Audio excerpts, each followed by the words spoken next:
We turn our attention now to South Korea, where families of the victims of the nation's worst aviation disaster in decades are calling for more support from the government. All but 2 of the 181 people on board died as the Jeju airplane crashed after landing at Muan International Airport in the southwest of the country.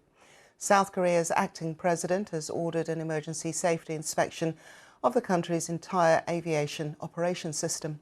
Our Seoul correspondent, G. Mackenzie, is at the scene and sent us this report. The bereaved are at breaking point.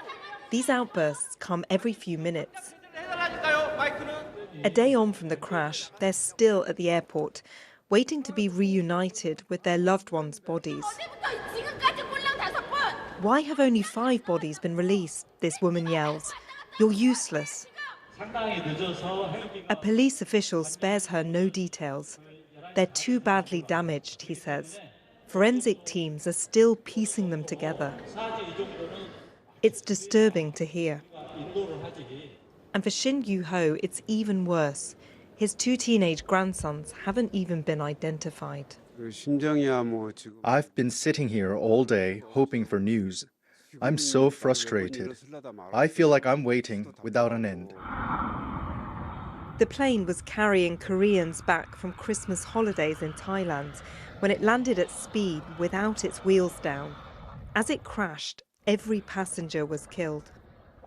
Investigators are now trying to work out why the landing gear seemed to fail, but the flight recorder is damaged. It'll take time to decipher the data.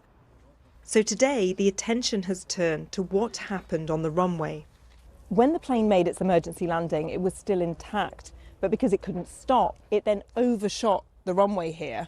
And we now know that it hit this concrete and orange structure that has been raised up on this grassy mound. This is a guidance system that is supposed to help planes land, but this is the point at which the plane exploded into this fireball and fractured into many pieces.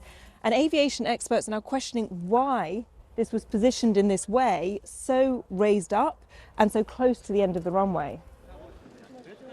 The acting president has ordered an investigation of the country's entire aviation industry.